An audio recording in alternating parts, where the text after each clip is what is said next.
So for our Spider-Man cake structure, we're going to need a 1/4 sheet board. This is 10 inches by 14 inches. I buy mine from Cake Support Solutions because it's thin, it's pre-coated, it's what I prefer working with, but you can use any 1/4 sheet board that you feel comfortable with, but it should be made of wood because we're going to be drilling and making some structural things. We'll need some poster board squares, 8 of them, to make our feet for our board. We're going to need a couple of pliers to help tighten our nuts and bolts. I have a 1/4 inch threaded rod, which all of this stuff I've bought at Home Depot or Lowe's or any hardware store should have this stuff for you. We need 2 1/4 inch nuts and washers to go with our threaded rod. And you could use PVC for this, but I am using threaded rod because it's thinner and a little bit easier to handle for this particular project. So the first thing I need to do is drill my center hole into my board because this particular one does not have a center hole. So I'm just going to use a ruler to line up at each corner and make a cross in the center to find my center hole. And I don't need to draw a line all the way across. Somewhere near the center will do. Okay. And then to drill my hole, I'm going to use like a plastic cup, or you could use a tin can or something to just kind of make sure that we don't damage our table at all. And just come in right in from the top.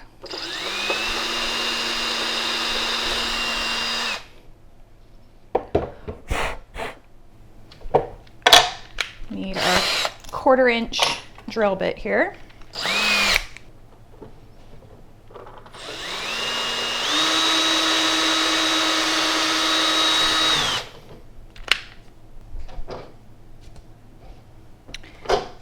Glue on our feet, and I do 2 pieces of poster board so that the board is lifted up from the table enough to make room for the screw and the nut. Some people use pieces of wood for this, but I like to keep the power tools to a minimum. I'm pretty proud of myself that I even use a drill, so okay. Now to prep our threaded rod, this was a really long piece. They come in various, lengths, but I like to go with a long piece and then cut it down with some bolt cutters to whatever size I need. I'm going to put on a nut first, about 1/2 inch up there, and then a washer. And we're going to insert that into the hole we've just created. And then on the other side, put our other washer, and then our nut. And this makes a nice tight sandwich. I'm going to use my pliers here. These ones lock, so they are a little bit easier for me to handle. And I'm going to clamp those onto the top nut, and that just keeps this nut from twisting while I tighten this other side. And we want this to be nice and tight so that our structure is very solid while we're carving our cake. I think that's good enough. Make sure it feels nice and sturdy. Let's get all of our tools out of the way. Clean off our surface here. You always want to wash all of your nuts and washers and threaded rod and everything to make sure that it doesn't have any grease or anything on it. I mean, this is stainless steel, so it's not going to rust or do anything bad, but you still want to make sure that because this was in a hardware store that we clean it before we put any cake near it. Okay, so our threaded rod, we're going to trim that down to 14 inches. I'm just going to make a mark right here. And that's a little bit tall to be on the safe side. And then I'm going to use some bolt cutters. I usually have to set this on its side here. When you use the bolt cutters, it kind of messes up the thread. So you want to make sure that you always have one end that's been uncut that you attach to the board and then cut the other end.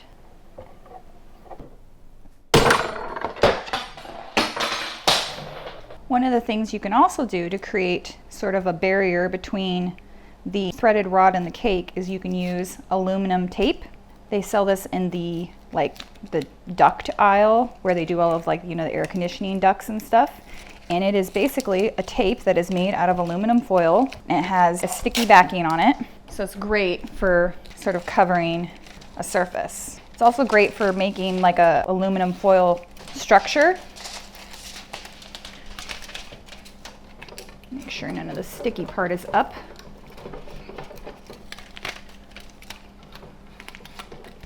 very sticky.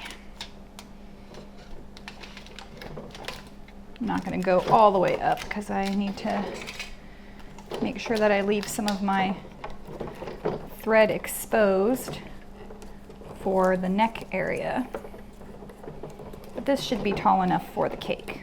So I've covered this in tape up to 7 inches, which is perfect. I'm going to use my turntable expander that I get from Innovative Sugar Works to create a surface to be carving on. And this just makes a nice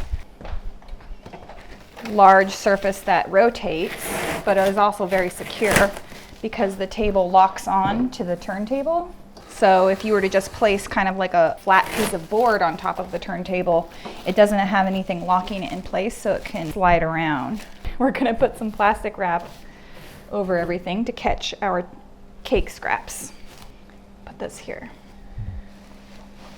All right, so I have 1 sheet cake that I've baked off and chilled in the refrigerator, and it is important to use cake that has butter in it, because the butter is what makes the cake easy to handle because it gets cold in the refrigerator.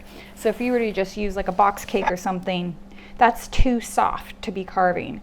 So I recommend using a nice butter cake. I have a recipe on my website that is great for carving like this. So then to kind of divvy up our cake here, we're going to cut basically this into thirds, but 1/3 is going to be slightly smaller. So this is about 18 inches. So half of 18 is 9.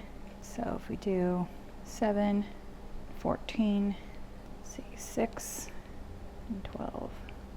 1, 2, 3, 4, 5. I'm going to say 6.5, 12.5. Okay. So the first cut is going to be at 6.5. And then the second cut is going to be at 6. And that should leave you with a piece that's about 5 inches. So it goes 6.5, 6, 5. I'm going to be using a Swiss meringue buttercream to glue my layers together because this again has butter in it, so it's a nice firm filling material to do a structured cake. I don't recommend using a fruit filling or anything that's going to be too gooey. So you could also use ganache if you wanted to, but I feel like that's too much chocolate for this cake, so I'm using a vanilla Swiss meringue buttercream paired with the chocolate cake. But if you were doing a vanilla cake, then chocolate ganache might taste good. But we're going to be doing ganache on the outside. So let's take our first piece of cake. I'm going to move these to the side, make some room on my table. Okay, so let's take our first layer. Try and keep this about in the center, but you see how easy this is to maneuver? It's because it's chilled and has the butter in it. Put that one just right there. And you could tort these and make them thinner if you wanted to, but I don't think it's necessary for this type of cake. Just put a nice healthy filling of buttercream in there. Don't worry about these outside corners because we're just going to trim that part off anyways. So think of there being an oval. Put our next layer on here, just kind of centered, push it down. To fill 1/2 sheet pan, I do a triple batch of chocolate cake or vanilla or whatever.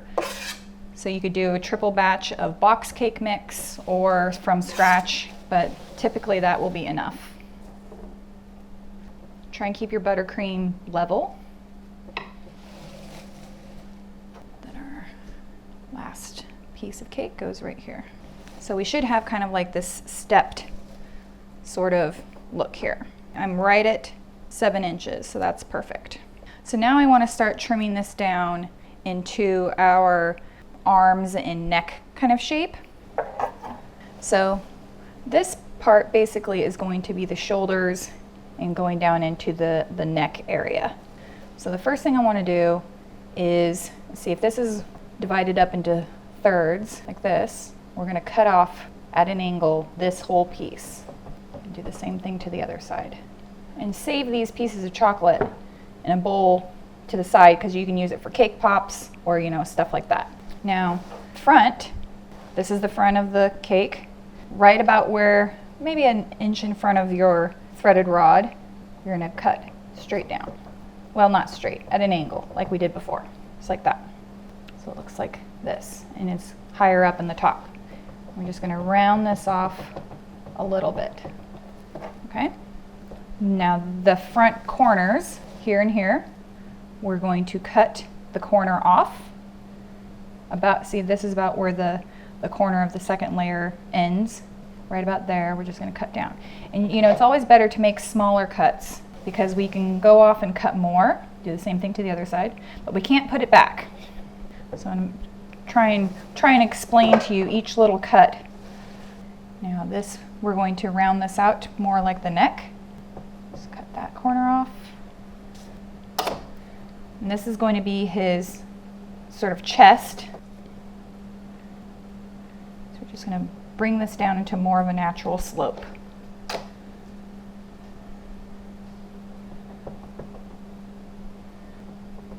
Just little cuts.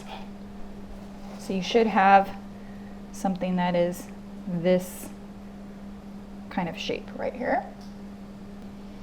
So here is his chest right here, just to give you an idea of where we're going. And here's his collarbone, and here's his other collarbone here. So we just need to bring the neck in a little bit more, just right here. Oh my gosh, this cake smells amazing. Just trim this. And the back of his shoulders, like you don't want to trim this part down because he has really muscular back muscles. So we want to keep this part high in the back. I'm just gonna carve it down a little bit, but we're not gonna cut this down. So you see how this part is low and this part is high. And this doesn't have to be exactly perfect. I'm kind of showing you every little anatomical step because if you want to be that perfect and specific, then I want to give you the opportunity to be successful at that, but it is absolutely not necessary for you to be this specific. All right, so I'm going to bring in his pec just a little bit by cutting off this and then just a little bit more of a corner. Just there, here. And I'm going to round out, let's bring this down a little bit. This is his collarbone right here. Let's bring that down. We just need, so here's his collar, and here's his pec. It's going to go up about this way. We need to kind of make shoulders, right? So we just need to round out the cake on this edge. Don't forget the shoulders. So I'm just going to bring this down. It always starts out really bulky and then things get smaller and smaller. Let's see here. Just going to cut out right about here. That little notch is going to be the edge of his pecs and then his arm. And this is a lot of cake, so don't feel like you're like, oh my gosh, there's not going to be any cake left over. I mean, a half sheet serves like 100 wedding servings. So I mean, you're going to have plenty of cake left over between the body and the head. Okay? So then try and stay even here. Cut out a notch there. The other arm. Make sure you kind of trim down this upper body. See the shape we've got so far. Round out this back arm.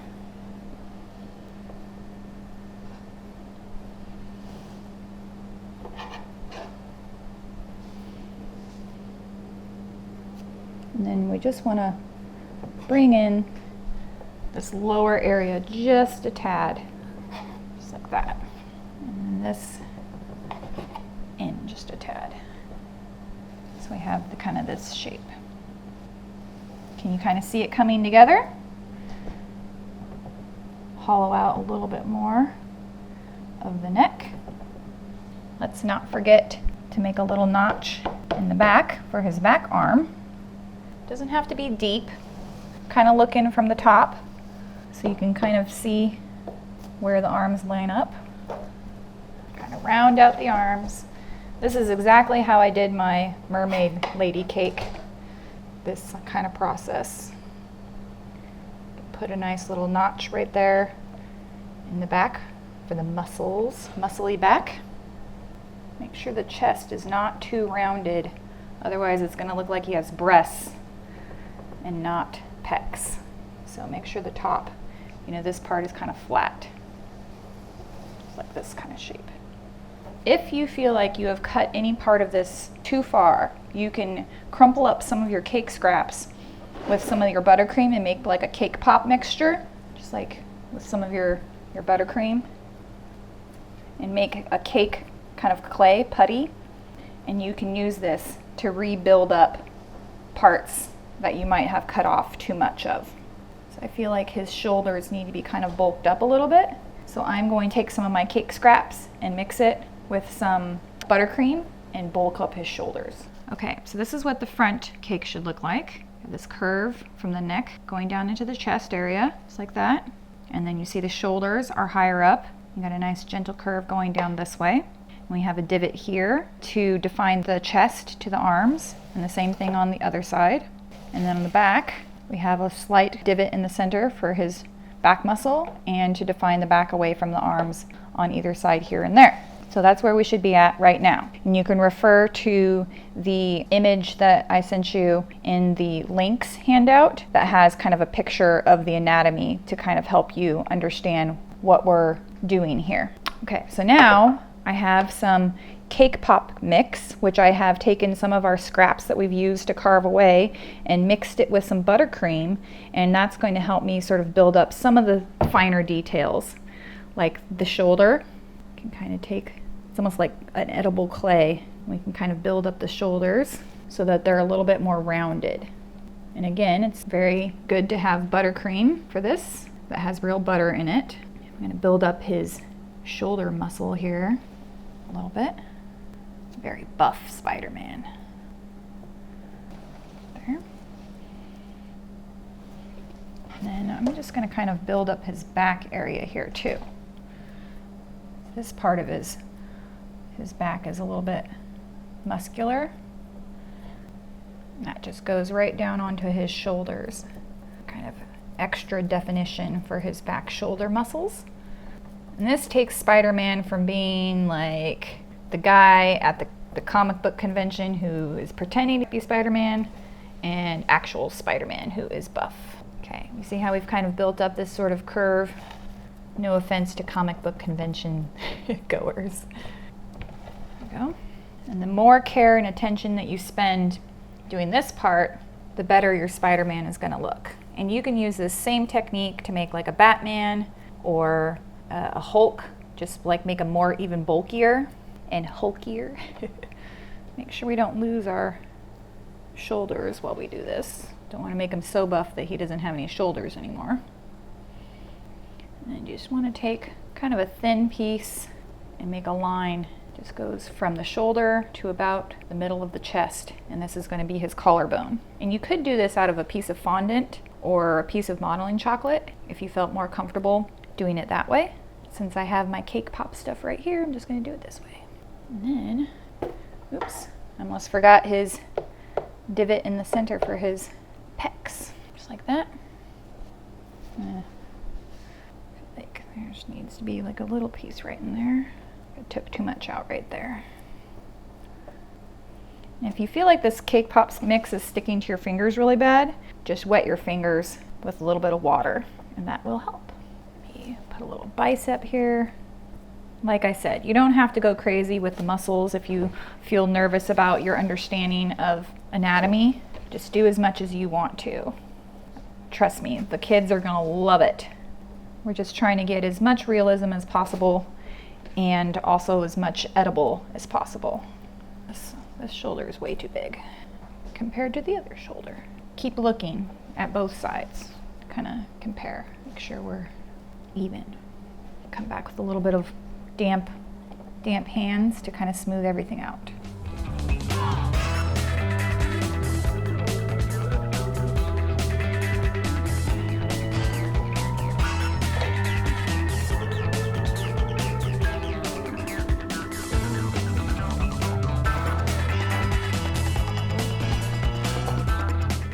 Spider-Man's pecs are going to end right about where this first layer of buttercream is. So make sure you don't make those try and go too low.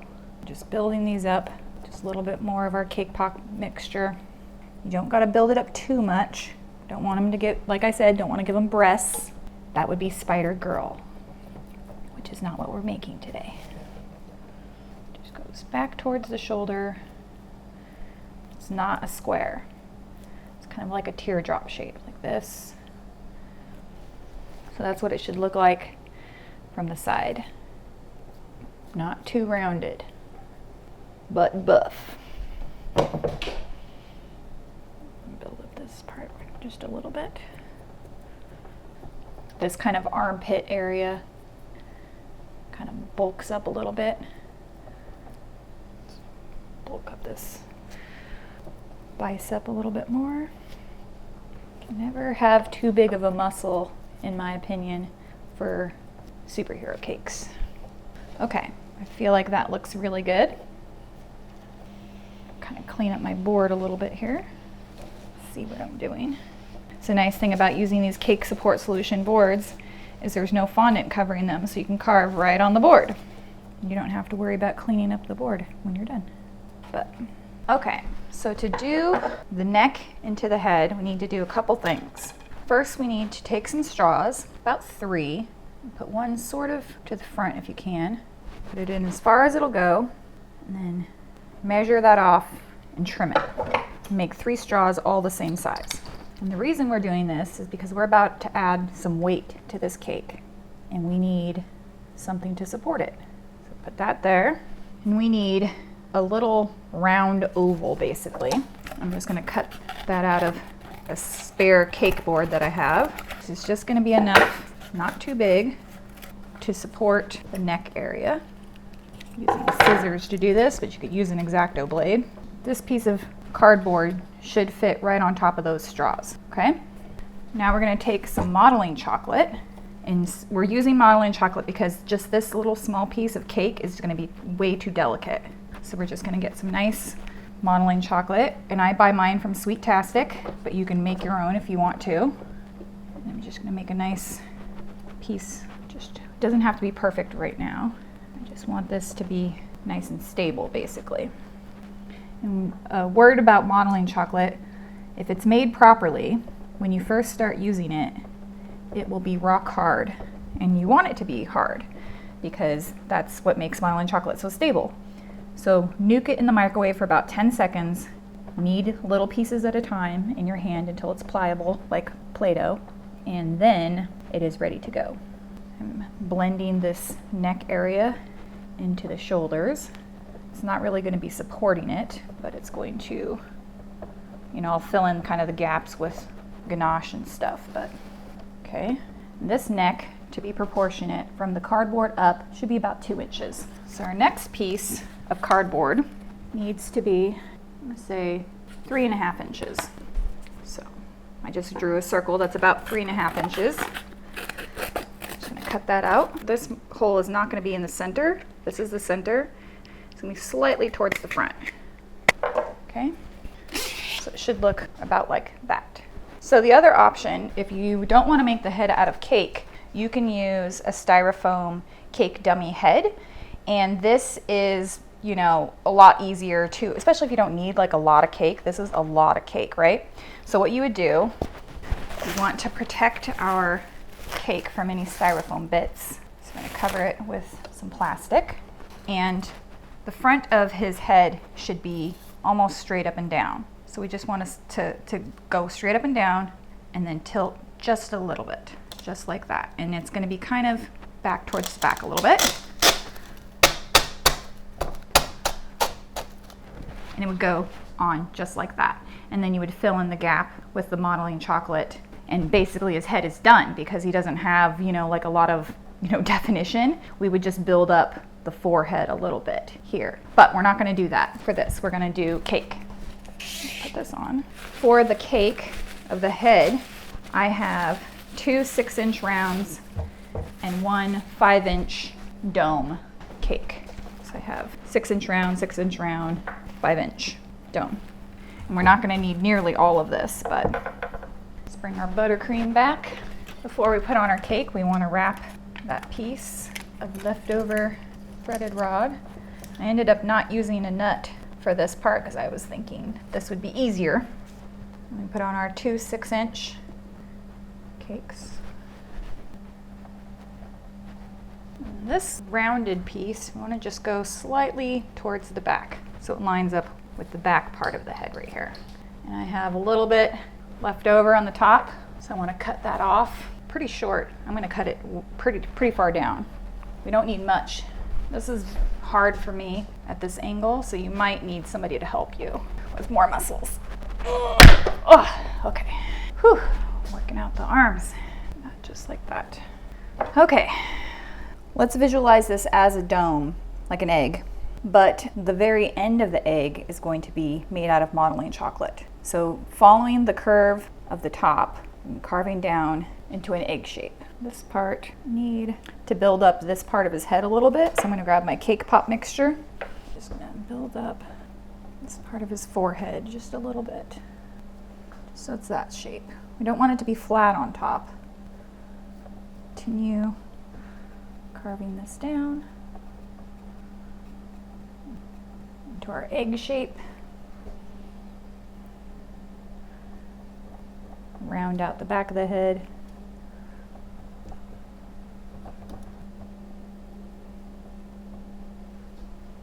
This little piece of cardboard right here is sticking out just a little bit, so I'm just going to trim that off.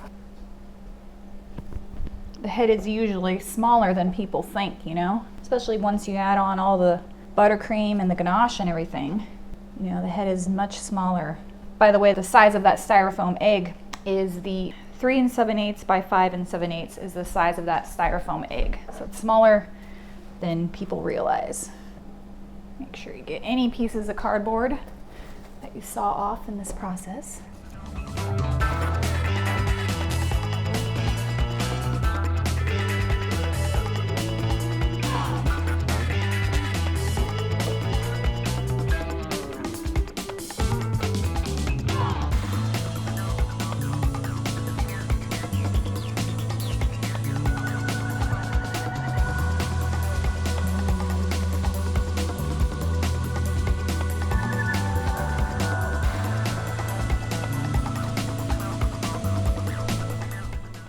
Make sure the back of the head is built up if it needs to be. You could use cake pop mixture or you could use a little bit of modeling chocolate.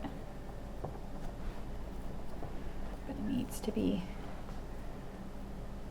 nice egg shape. Now we want to attach the neck area to the shoulders. So we're going to build, you know, this part that we built up. We're going to just put on some of our cake pop mixture and just bring that right down into the shoulders. There should be sort of this divot right here. You might need to build up the shoulder blades.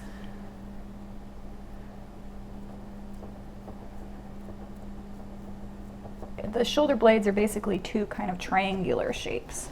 So they go to they kind of come to a point down here. You don't have to get super finicky with the shapes. Bulk up the back muscle a little bit there. His head is a little bit flat in the back. So right about where the neck muscles attach, I'm just going to round that out just a tad.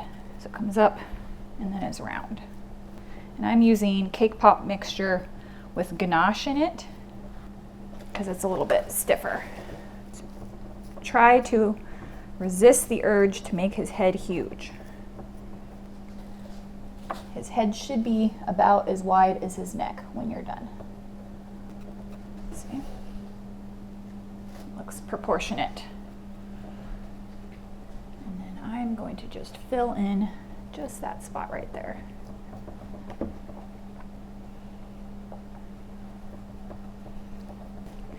So these neck muscles go all the way up to the head.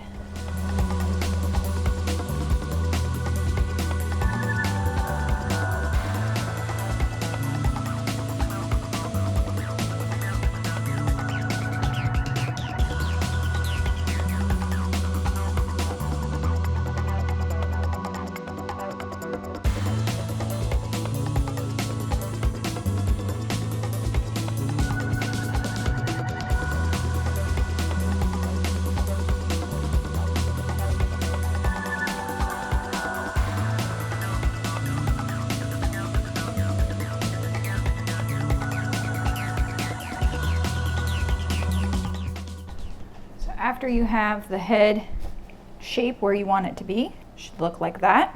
Backs look like this. Profile. We need to add just a little bit of a chin. So I'm going to take some of my modeling chocolate, knead it up real good, roll that into a ball, and then kind of flatten the top, make it into like a pyramid sort of shape. Just a little bit of water just to make the chocolate sticky. We're going to attach that right to that bottom piece of cardboard, and it's going to go flush right up onto the head. You can smooth that down into the neck. Don't worry about this edge because we're going to smooth everything out with more ganache. Add more chocolate if you need to. It should stick to that cardboard without really doing too much.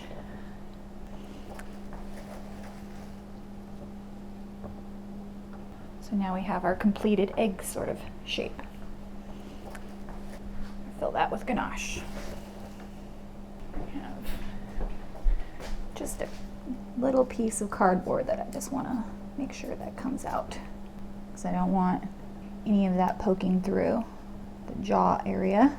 So before we start adding any more definition to the neck and to the head, I'm gonna ganache this whole thing in a thin layer of kind of softened ganache. When you're making a sculpted cake, it's really nice to use ganache. You can make some fresh, or you can use some that you already have left over. If you make your ganache fresh, it's going to be very liquidy at first. Set it aside at room temperature until it becomes the consistency of about peanut butter. This is a good consistency to ice a cake, fill, or cover sculpted cakes. If your ganache has been sitting in the refrigerator, it's going to be very hard. The first thing we need to do is get it out of the bowl.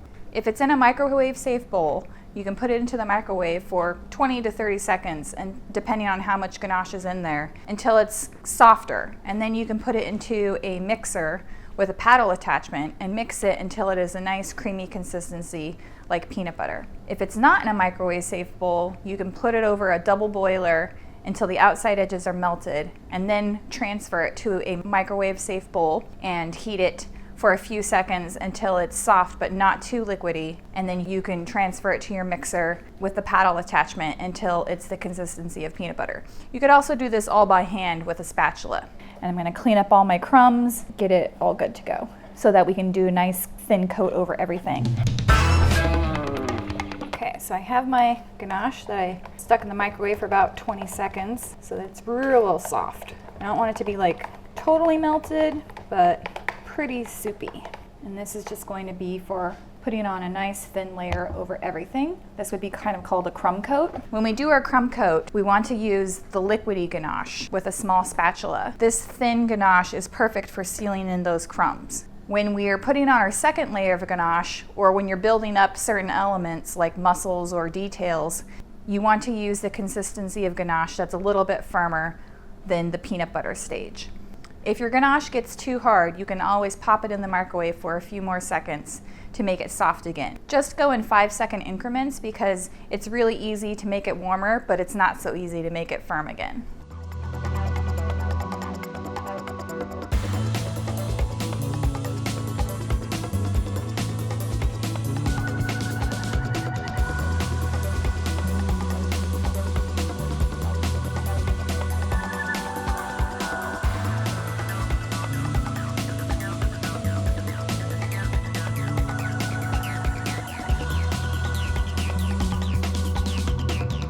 So after we have our Spider-Man crumb coated, we're going to pop him into the refrigerator for about an hour so that the cake can get really firm and the ganache can get really firm before we start putting our final layer of ganache and covering it in fondant. While this is chilling, now is a good time to make some red fondant. The recipe is on my website, of course, and we can use that and it'll be all ready to go by the time our cake is ready to go. So our Spidey has been chilling in the fridge, and I'm going to start adding in some more fine details with some modeling chocolate. And I'm going to start out by defining his jaw area.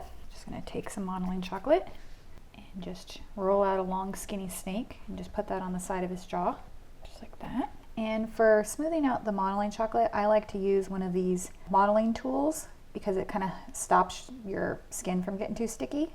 But you could use your hands and just kind of keep them clean by wiping the stickiness off in water frequently.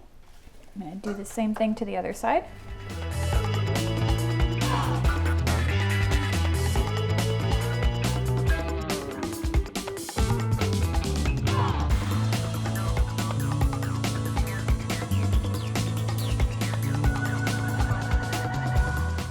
Make sure his jaw is not too strong, because he kind of has a long, skinny face.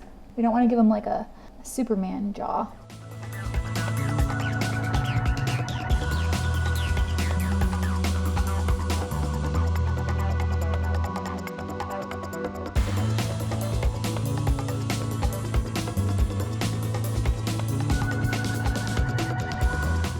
Then front of his face area, take a piece of vanilla chocolate, roll it into a circle, and then shape it into a teardrop shape. I'm just going to put that right over his mouth, nose area, and just smooth that out.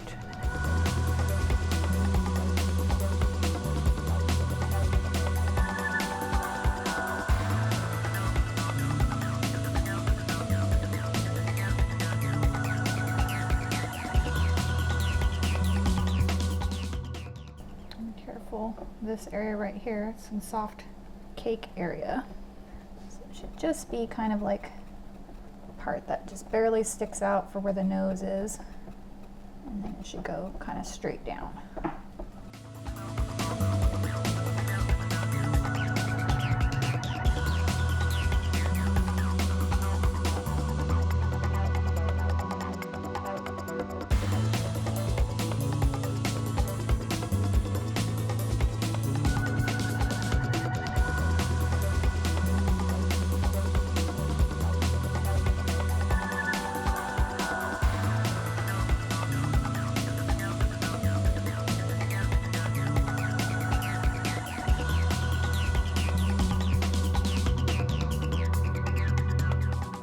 Don't worry about any of the cake or anything that kind of comes off, because we're going to be doing another layer of ganache over everything. Got this shape. It's pretty good. So we've got that profile, is what you should have by now. I'm going to take another piece of chocolate and roll it into a snake, but one end is going to be thicker than the other. Like that. We're going to take right about where we have our collarbone right about here. Kind of re-indent that. We're going to take this right about where the collarbone meets, walk it up the neck. Kind of hard to do this on a turntable. Right up to there. Do the same thing to the other side.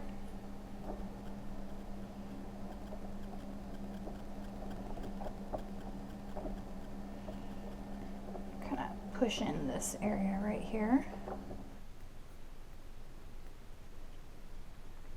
I just feel like his shoulders just need to be a little bit more defined. So I'm going to add a piece of chocolate here.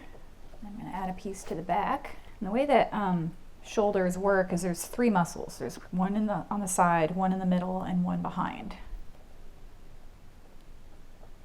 So by forming your pieces of chocolate into those shapes, then the muscle structure kind of naturally happens.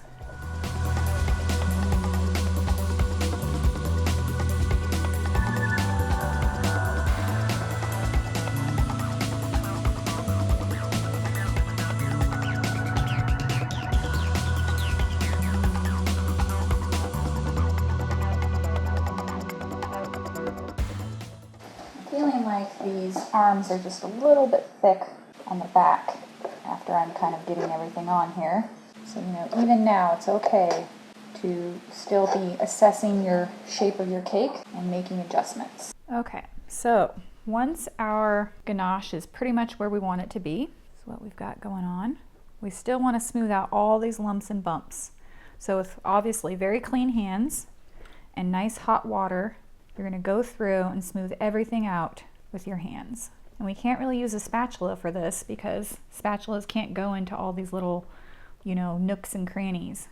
If your hands start getting gooey, just wash them off again and just slow and steady make everything nice and smooth. When we're doing our final coat of ganache, you want the ganache to be about the consistency of peanut butter. So our ganache that we had melted, should be sitting out, and it should be about the consistency of peanut butter now. So it should be perfect. If not, then you can always soften it up a little bit. So now just going to put a couple of pieces of chocolate there, just to make sure that my collarbone stays nice and defined before we put on our fondant. The goal is to make everything as smooth and flawless as possible. I'm going to do the same thing to kind of the underside of the pec so that I don't lose that definition when I start putting on my fondant. So the pec goes from the armpit all the way up this way. Make sure that's smoothed out right there. And if you wanted to, you could just take a couple of pieces of chocolate to just start defining the ab area. All these details just kind of make it look even that much more realistic.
Okay, so once our ganache is pretty much where we want it to be, that's what we've got going on.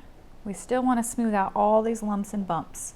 So with obviously very clean hands and nice hot water, you're going to go through and smooth everything out with your hands.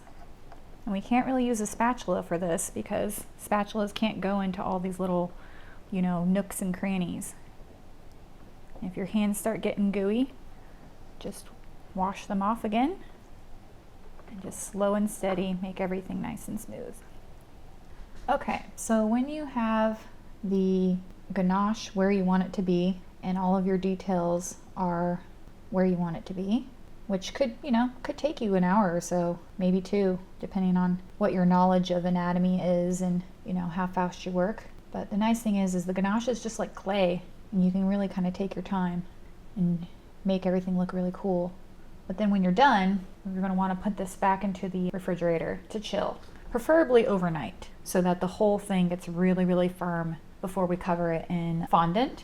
And it takes a good portion of the day to build the structure, carve the cake, cover it in ganache, do all that. So try and allow yourself some time to let the cake properly set up before you finish it. Go ahead and take a warm rag, like a paper towel with some hot water on it, and clean up the board. Now that we're done with the ganache part, we're going to want a nice clean board before we put our fondant on there. So do that. And then really the covering and the decorating part goes by pretty fast. So that's it. Let's chill this baby and finish it up. All right, so now it is time to cover our Spider-Man in the first layer of red fondant. I have my fresh batch of red fondant here made. I'm just going to take about half of it I have a nice long PVC pipe here that I'm going to roll the fondant up onto so that I can transfer it to the cake. And LMF is very stretchy, so you know, one batch should be enough for the whole cake. But if you're using something else like satin ice or Renshaw or whatever, it might not go quite as far. So how much fondant you need will depend on what kind of fondant you use. I've got quite a few little bubbles in here because I just made this fondant. So I'm just gonna go through with a pin and pop them all. Okay, that was pretty easy, huh? Okay, just gonna actually only need this to be about half this height. So I'm gonna trim it down in half. I don't even think I need my pipe because I want this to go under his neck. I'm just gonna wrap it around. And it should be sticking to your chocolate just fine because of, you know, condensation when it comes out of the fridge. But if you're having problems, like if you're in a super dry area with your chocolate not sticking to your fondant or your fondant not sticking to your chocolate, just spritz it a little bit with some water and it'll get sticky. So I'm just kind of working out all of the little air pockets, working my way around. Don't really worry so much about the back. You can see all these little details that we spent time putting in are now paying off. And because we spent time smoothing out the ganache, everything's going to look very clean. Oh, Spiderman, what nice pecs you have. Don't judge me. You know you were thinking it. Okay, that was pretty easy, huh? So I'm going to trim off this part right at his jawline. Don't throw this extra fondant away. We will use it. Just going to trim off the excess around the bottom for right now. Oh, and before I forget, these sugar shapers from Innovative Sugar Works are really, really good for getting into all these little crevices that your fingers are too fat for. It's nice. This is the soft set, which I really like. It helps really get into those little crevices. So I can define all the muscles.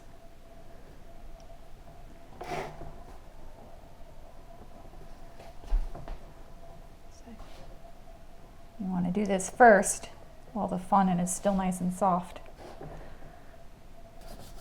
Go. Okay. Just cut off any of the rippled part of the fondant, like that. I'm going to roll out another piece and put it on the back. You should be able to see the lines of where the previous piece of fondant was put down. So what we're going to do is, this is, you know, the new piece of fondant, this is the old. We're just going to cut a nice deep line right there. And what we've done is we've cut through both pieces of fondant, the old and the new. We're just going to carefully peel this back, and we're going to pull out the underside of that first piece of fondant, and then that will make a perfect seam, right? And you might be thinking, but Liz, now I have a seam. What am I going to do? Well, the seam can be buffed out. Just take a little bit of shortening on your hands and just work that into the seam. And to be honest, if there's a little bit of a seam, it doesn't really matter. You're not going to notice it. After we detail everything, it's not going to even be noticeable. Okay, let's do the other side.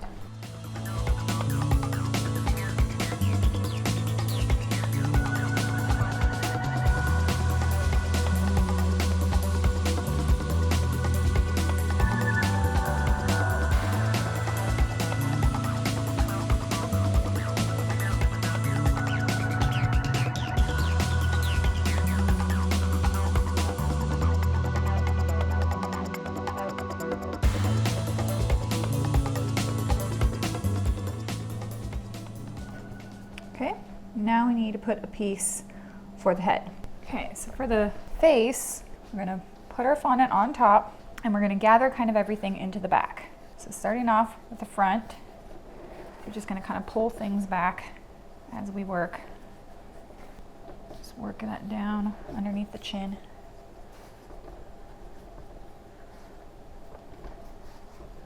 Right now he's got some crazy hair. So just take one side, pick any one, just cut piece there, and then take the rest of the fondant and overlap it. So we're basically wrapping, I'll take this extra off here. We're basically just wrapping the fondant around the head. This is getting really thin.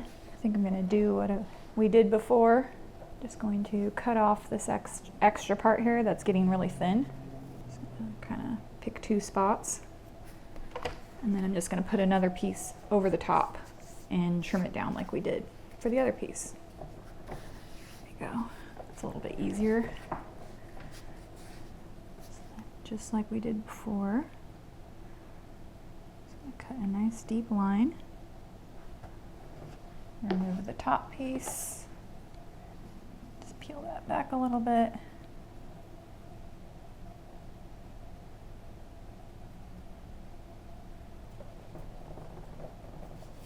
And then just smooth out those seams like we did before.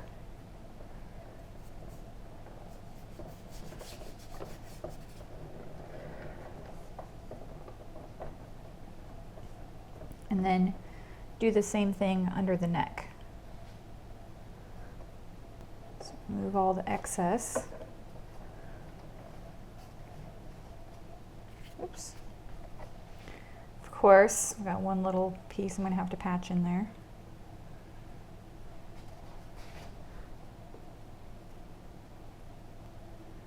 This one spot in the front that's sticking because it's condensating so much. So I'm just going to leave it rather than trying to tear that out and ruining my fondant. I'll just buff out the seam as best I can. The nice thing about the ganache is it provides this really firm surface underneath your fondant, so you can smush it around, you know, wherever you need it to be, just like that. And it doesn't smush underneath the fondant because the ganache is already hard. So it's very forgiving. Let's see if I can get this part off here.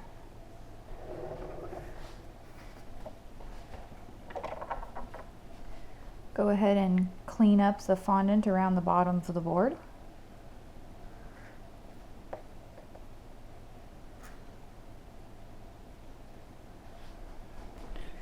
Just work out any rough spots with a little bit of shortening on your fingers.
Make sure you pop any bubbles and stuff that have gathered in any of the areas.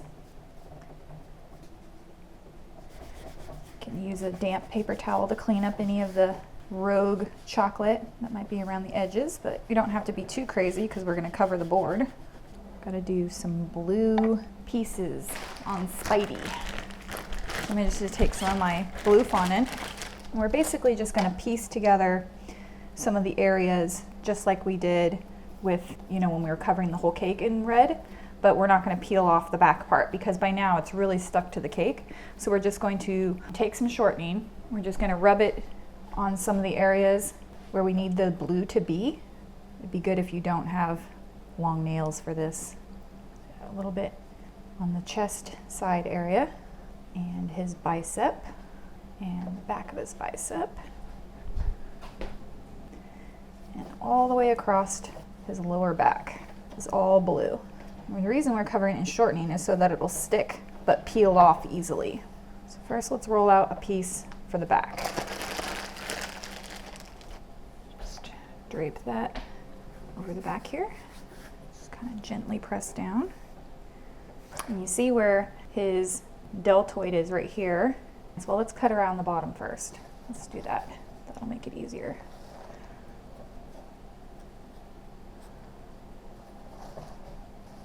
So we need to cut up, right down there, come up his deltoid, back, and then come back down, and down right there. That should just peel right off.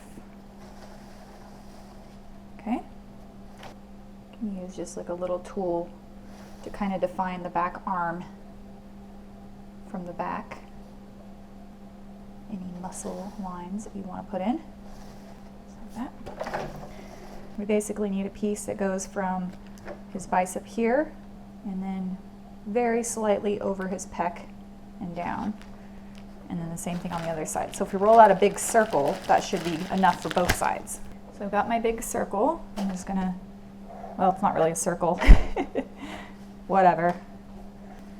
I'm just going to fit it over this area here. Work it into that arm crevice.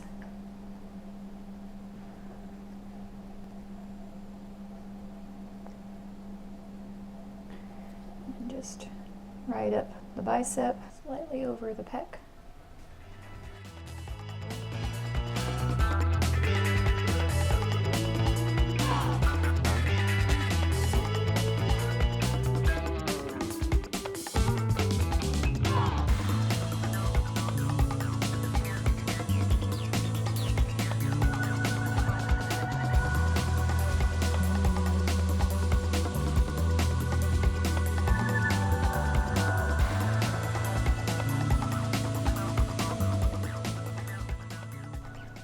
Up the arm, under the deltoid, and right down the pec. Just like that. All right. And the blue part is done. Okay, so now we get to start putting in the web. And this is all of the little lines and stuff all over Spider-Man that makes him look like he has a webbed outfit. So I'm going to use a Dresden tool to do this. And the reason is because I don't feel like making 5 million white lines. I mean, some Spider-Man versions have white lines, some are silver. I'm just gonna go with the version that has the black lines because that will be the fastest and the easiest and look the best. So we're just going to start in the center and kind of work our way out. So basically all of these webs come out from his nose, or where his eyes meet on his nose, which is right about there. Okay, so let's first make a line, and I'm using the part of this Dresden tool, and this is in my Amazon online store if you guys are curious this exact tool that you want to get. There is one with a flat side, and then there's one that has kind of like a pointed sharp side, and I'm going to use that side. So I'm just going to go from his nose, and I'm going to go straight down his face, down the neck. Careful, go nice and slow for this. Right down the center of the chest,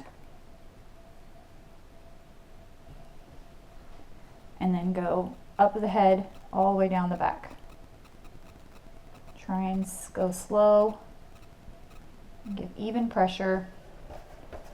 Take your time. And it only goes to the blue. It doesn't go through the blue. So stop when you get to the blue. Okay? So now you can basically go however you want really, just as long as you always remember that to do the same thing on one side as you do to the other side. So if you put a line here, about the same distance, put another one over here. And then coming down from the nose, the same thing. You know, I would probably say about 2 inches apart, but they're going to be skinnier as they're to the face and get wider and skinnier as you go over the body. So just do the best you can. But these ones that go over the head end up being kind of in this back area. You see how close together we are at the neck. So I'm going to go here, and I'm just going to go slightly out as I get down the shoulders. Close together at the neck, and then go out at the shoulders. There you go, 1/2 done. And then try and do the other side the same way.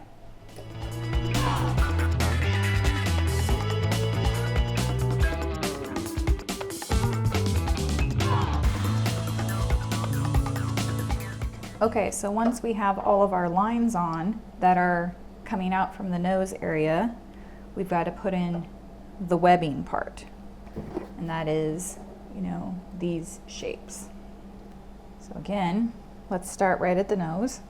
And let's go that and like that. To start, we're just going to be making this shape.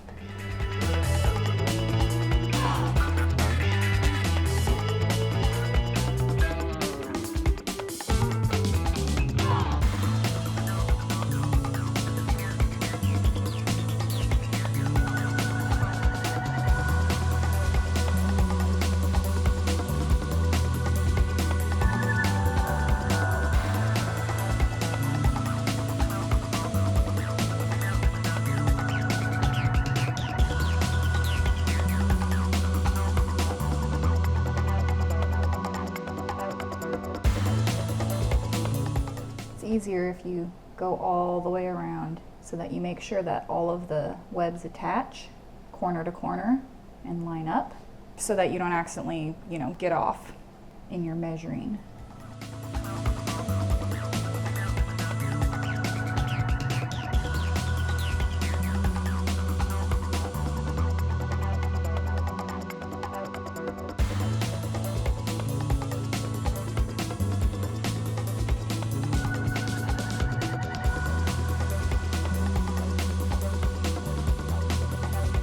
The ones on top of his head are further away because they're stretching across his head. So make sure you put the gap from here to here is wider than it is over here. And then it gets closer together as it gets to his neck because it's more compressed.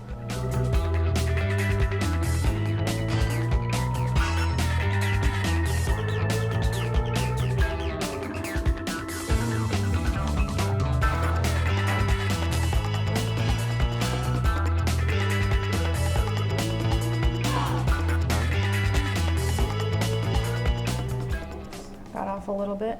I'm just gonna smooth out these little lines that I just made and remake them. Started getting too close to the neck.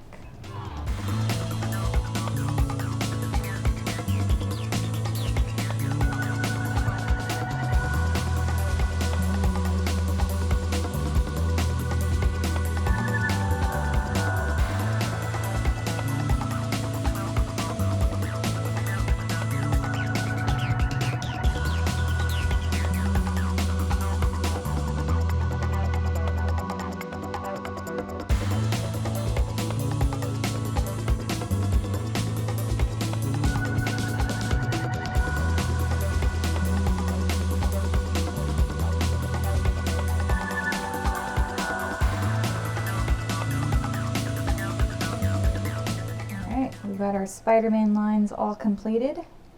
We're almost done. All that's left now is to put the logo on his chest, the one on his back, and his eyes, and then do a little bit of airbrushing and cover our board. Okay, so to make Spidey's logo, I'm going to put down a piece of wax paper. And back you up, Spidey. I'm going to coat just a little bit with some shortening to make it a little bit sticky. I'm going to take a piece of black gum paste or fondant, whichever one you want to use. You could even use modeling chocolate. And you should have a little spider printed out. This is in the links PDF that is downloaded when you buy your tutorial, or if you're a patron, it is in the bottom right-hand corner of the video on the Patreon page. And you just print out the spider and then you cut it out, which kind of takes some time, but all right. So then when you have your spider cut out, put a little bit more shortening down and your spider onto your fondant so that it sticks, and then use a nice sharp X-Acto blade to cut out your shape. Make sure your blade is new and clean. or you will have problems. I'm going to place this into the freezer for about 10 minutes to firm it up. So while that's chilling, for the eyes, we're just going to use about a 3-inch round cutter if you have one. If you only have 2.5 or you only have 4, that's okay. Just use what's closest. Roll it out, cut a circle, and then we're going to cut this in half. And then right about here, lay it onto the face, and when you get to the back part, just pull it just a little bit to make it go up just a little bit pointier. And then the tricky part is doing the same thing to the other side.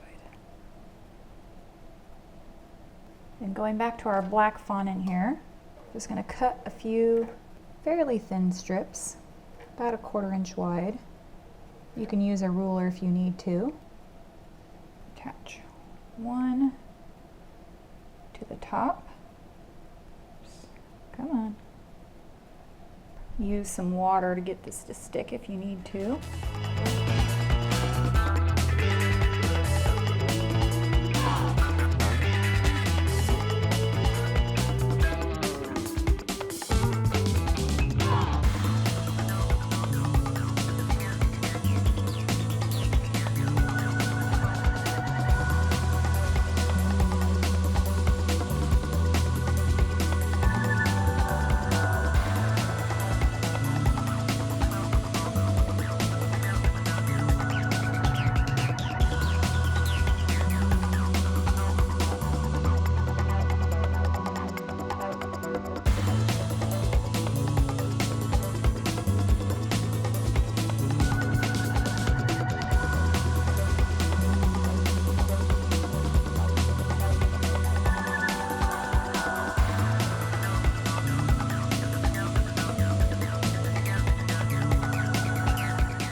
Pretty good.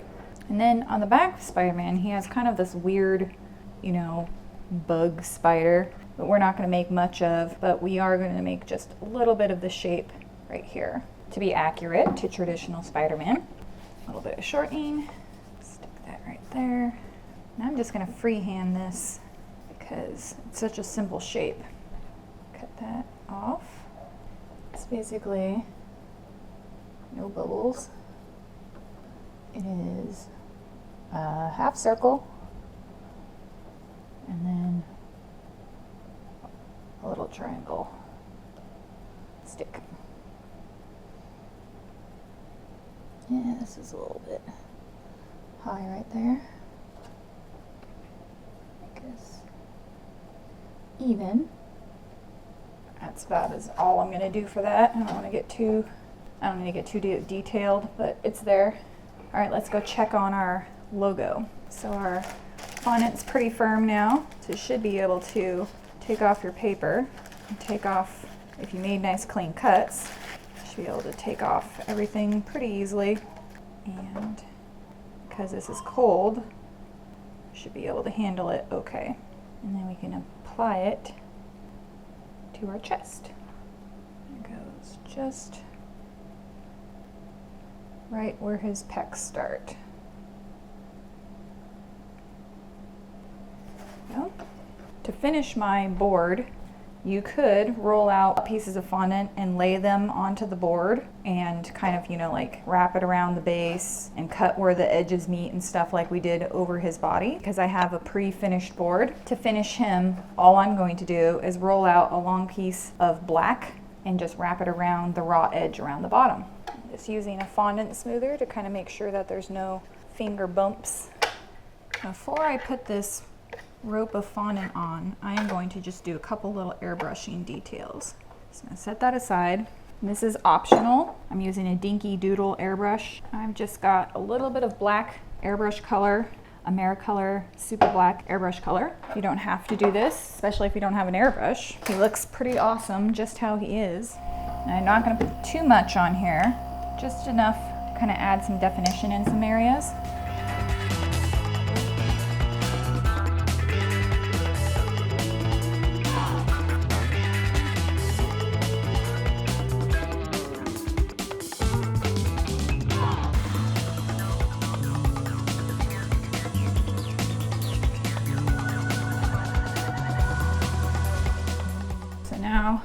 shouldn't be too much food color on the board, but I'm just gonna wipe off the damp paper towel. Just finish with your little fondant edge and call it done. So that's it, guys. That is how you do a 100% cake Spider-Man bust. I hope you enjoyed this tutorial, and you should be able to use these same concepts that we've learned making this to make any kind of bust. You could do other superheroes, you could do a female. Granted, you know, you use the facial features and stuff differently. And I'll do another tutorial on how to do a female bust, as well as, so we have a male and a female, because they're a little bit different. And yeah, if you guys have any questions, let me know. And thank you so much for being a patron, and talk to you guys next time.